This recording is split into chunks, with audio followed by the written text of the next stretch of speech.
For the last couple of years, we here and there got multiple indie horror games, but can you even call them horror games? Well, not really. Since the release of the now famous Poppyplaytime Chapter 1 back in October of 2021, we've really been at a decline of actual scary indie horror games, especially the ones that got popular, which is the reason why I won't be going into small indie horror games in this video, rather into these mascot horror games, if you will. Also, no Hello Neighbor, since I'm not much of a fan of that game, and I don't really see that as a horror game, but that's just my opinion. Anyways, Poppyplaytime isn't the only one that's going to be on this list, because we also have games like the bright and colorful FNaF Security Breach, or the funny Rainbow Friends-ish Garten of Banban. And if you want to play actual scary indie horror games again, then why not click the subscribe button to let me know, and the like button is always there for you to show me if you enjoyed the video. And before I go into Poppyplaytime, I have to mention that I won't be covering any Roblox horror games, since frankly I'm not really interested in Roblox games, and they're not really indie games, they're some sort of other genre of games. Either way, the first Poppyplaytime Chapter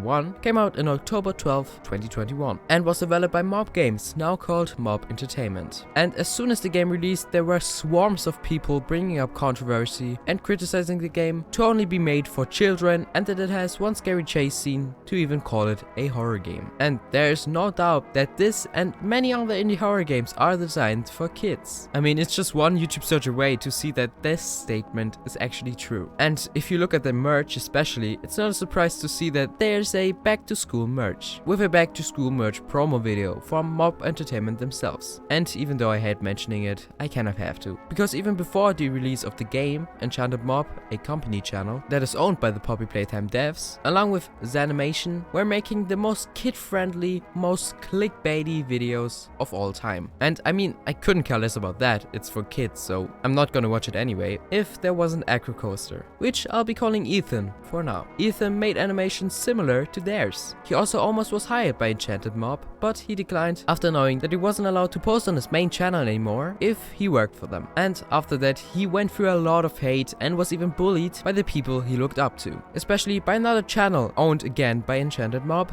called Animation Sins. In said channel, they pointed out every single flaw with Ethan's animations. And if that wasn't enough, Enchanted Mob made these kind of unnecessarily sexualized circus baby animations, which if you don't know, circus babies possessed by a literal child. And because NFTs were such a good thing to do, Poppyplaytime made those as well, which you had to buy to find out clues for the sequel, if you wanted to find out. But controversies aside, let's look at the game. Like I said, indie horror games nowadays are just bright and colorful messes. A lot of people just thought of this game as some sort of fetch quest without having a proper scare factor in it. Do I hate Poppyplaytime though? Absolutely not. Do I understand why people do not like it? Kind of. And after the $5 price tag got removed, I think it doesn't hurt to play it. Is it necessarily scary though? Yes, but only for the first time playing, and then it just gets repetitive.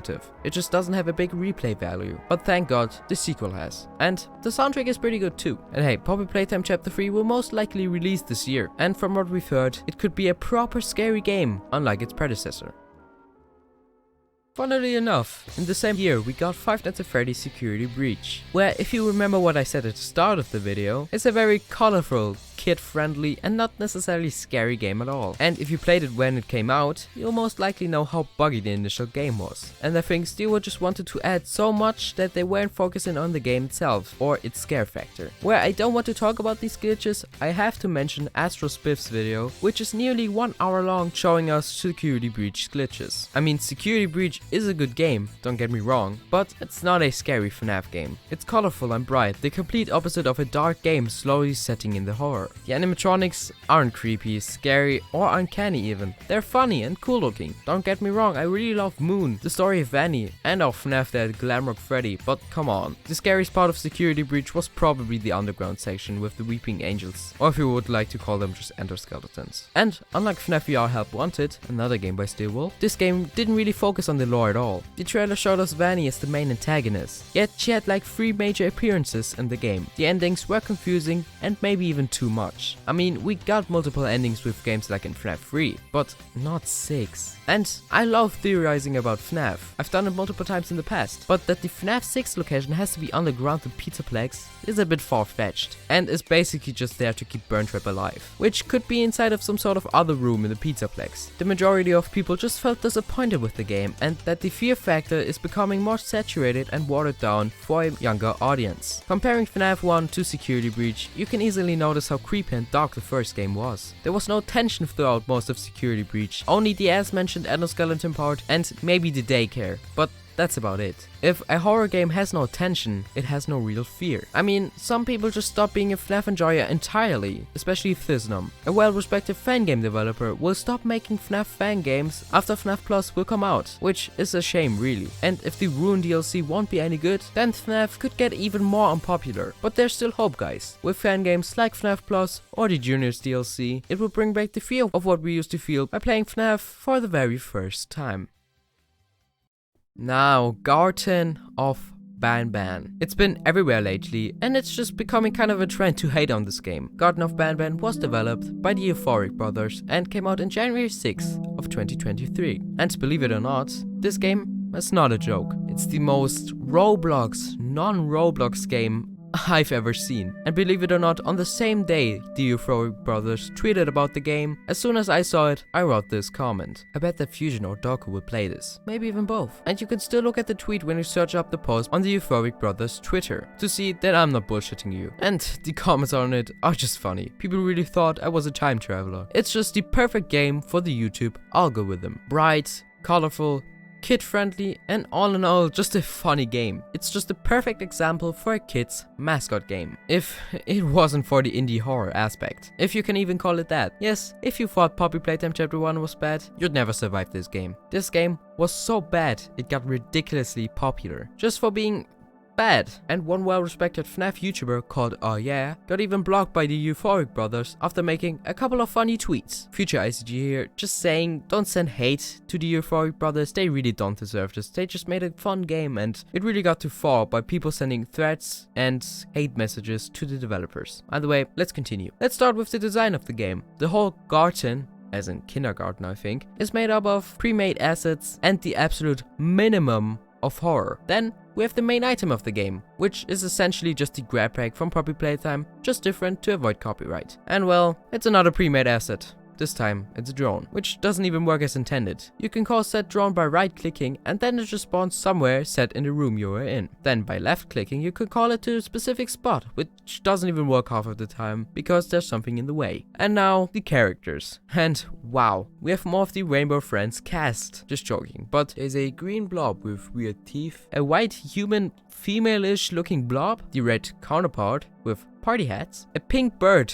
with bunny eyes, hashtag bird up, whatever this thing is, kind of looks like Among Us, and an orange jellyfish, which is just the perfect character design for people under the age of 10. And for whatever reason, all of these characters have this like unnecessary vein texture to them, and throughout the game we only see the bird really. And the story is essentially a person, probably a parent, breaking into the kindergarten, where something happened that made all of them disappear. And the gameplay is, like I said, just puzzles with pre-made assets and a bird reference here and there. Oh, and a green blob at the end of the game, for about 10 seconds. Oh, it wouldn't be a proper indie horror game without a chase scene, which it of course has. This time a few minutes before the game ends. Where have I seen that before? Oh, and did I mention that this game can be beaten in a few minutes? And also, you can't forget the merch button on the menu. And the game is essentially just a weird and kind of funny game. And what do you get by finishing the game? A promo for the sequel, or should I say, the full game.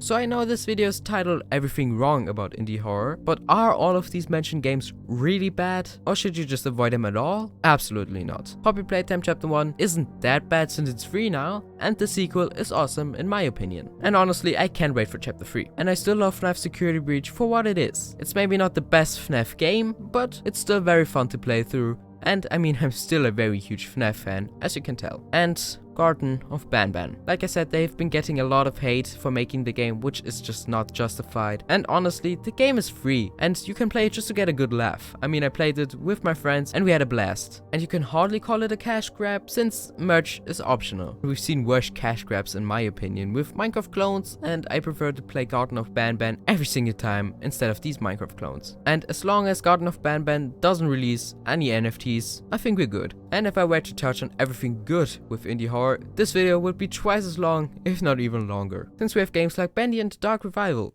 and FNaF Plus, or even the Juniors tiers soon. I mean, they're just FNaF fan games, but they're good. Where if you want to know more about FNaF Plus, check out my latest video on how FNaF Plus could be the scariest FNaF fan game. And if you are interested in Poppyplaytime, why not check out my video on Project Playtime, since I really had fun making that. Also, why not like and subscribe to show that you enjoyed this video, and be sure to comment your opinion on the current state of indie horror games in the comments. I will heart basically every single comment, so don't be shy commenting anything. And what I'm trying to say is, don't take games all that serious.